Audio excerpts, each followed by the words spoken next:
아침에 나로 주의 인자한 말씀을 듣게 하소서.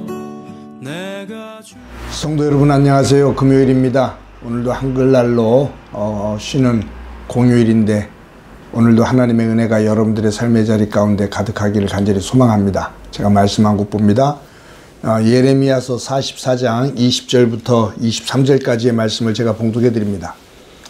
예레미야가 남녀 모든 무리 곧 이 말로 대답하는 모든 백성에게 일러 이르되 너희가 너희 선주와 너희 왕들과 고관들과 유다 땅 백성이 유다 성읍들과 예루살렘 거리에서 분향한 일을 여호와께서 기억하셨고 그의 마음에 떠오른 것이 아닌가.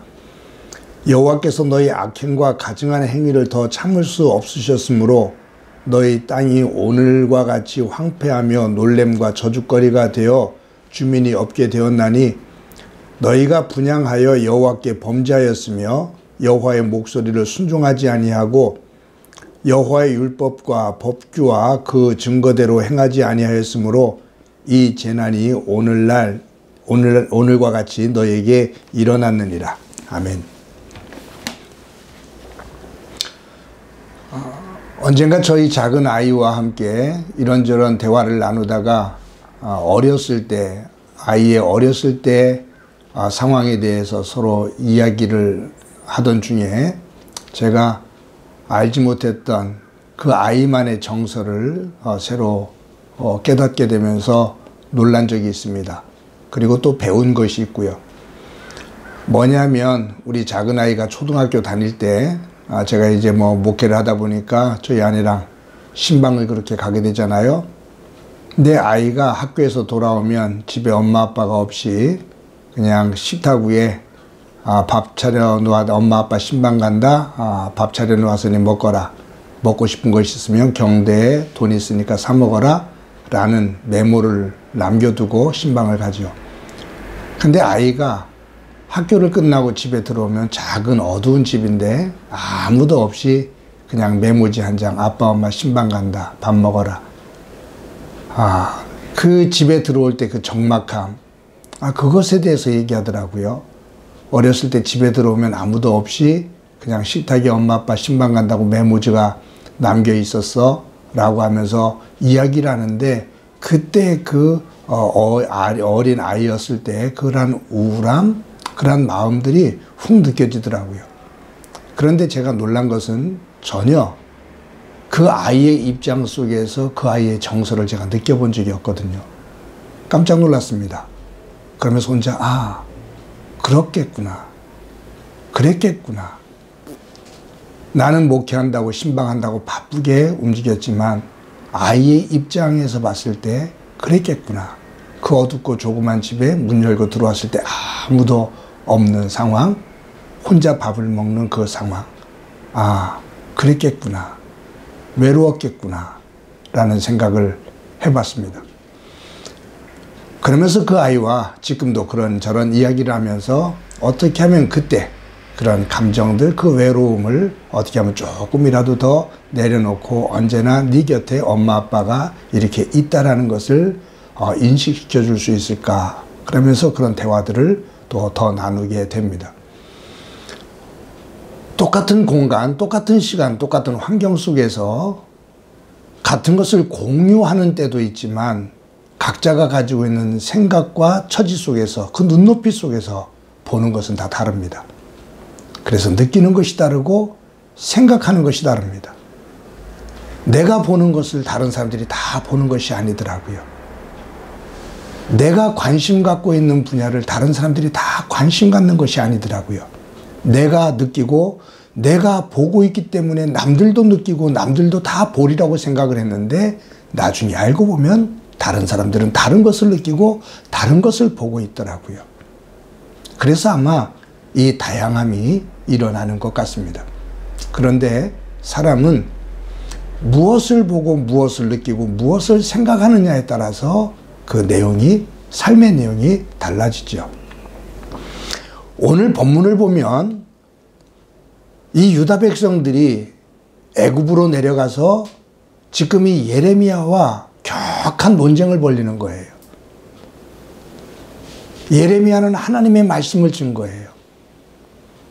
바벨론의 멸망을 당했지만 남아있는 우리들이 예루살렘을 떠나지 말고 그곳에 남아있으라고, 그곳에서 살라고 하나님께서 말씀하시는데, 너희들 왜 자꾸 이렇게 애굽 땅으로 내려와서 애굽 사람들을 의지하니? 하나님께서 바벨론을 들어서 이 애굽도 분명히 멸망시키실 거다. 다시 예루살렘으로 돌아가자 라고 말합니다. 그런데 이 유다 백성들이 격하게 일어나요. 그래서 결국은 돌을 들어 예레미야를 쳐서 죽이거든요. 그런데 이 논쟁을 격하게 벌이는 가운데 이 유다 백성들의 입에서 어떤 말이 나오냐면, 우리가 하늘의 여왕을 섬기며 그에게 분향을 하고 제사를 드릴 때 우리는 풍요로웠어. 우리는 넉넉한 삶을 살았어. 그런데 그 하늘의 여왕에게 분향을 하지 않는 순간부터 우리는 칼과 기근 속에 시달리며 결국 멸망을 당하고 애굽으로 피신오게 됐어. 이제 우리는 네가 말하는 하나님을 섬기지 않고 하늘의 여왕을 섬기며 살 거야. 그 여왕에게 분향을 하며 제사를 하며 그분을 섬기며 살 거야. 여기 하늘의 여왕은 바알의 아내인 아세라 신을 말하거든요. 그들은 자신들이 하늘의 여왕을 섬길 때 그때가 가장 행복했고 평안했다라고 얘기를 해요. 그런데 오늘 본문에 보면 하나님께서 뭐라고 말씀하셔요? 너희들이 너희 집과 길에서 그 여왕에게 제사를 드렸던, 그 분향했던 것을 하나님께서 기억하신다. 그리고 하나님께서 아파하신다. 그리고 너희들이 이 애굽까지 피난을 오게 된, 멸망을 당하고 피난을 오게 된 원인이 바로 하늘의 여왕에게 분향을 하며 나 여호와를 떠나 악을 행했기 때문이야 라고 하나님은 말씀하셔요. 유다 백성들과 하나님이 보는 기억하고 보는 것이 달라요. 해석이 달라요. 정반대예요. 너희들이 하늘의 여왕을 섬겼기 때문에 오늘 이 어려운 자리에 있는 거야 라고 말하는데, 유다 백성들은 우리가 하늘의 여왕을 섬길 때 풍요로웠어 라고 얘기를 해요. 사랑하는 성도 여러분, 하나님을 믿는다라는 것은 하나님의 시각과 하나님의 마음을 가지고 우리의 삶을 조명하는 거거든요. 내가 주인이 돼서 내 삶의 자리에서 모든 것을 판단하고 해석하고 가치를 매겼던 내 삶에서 그것이 살다 보니 너무 허무하고 그것이 한계가 있어 하나님을 믿으며 하나님의 눈과 하나님의 마음, 하나님의 가치를 가지고 나를 조명하는 것, 그것을 가지고 내 삶을 이어가는 것, 세워가는 것, 그것이 믿음이거든요. 그런데 하나님의 가치와 하나님의 시선, 내 가치와 내 시선이 서로 동시에 충돌이 일어난다면 그 믿음은 점검해 볼 필요가 있다라는 거예요.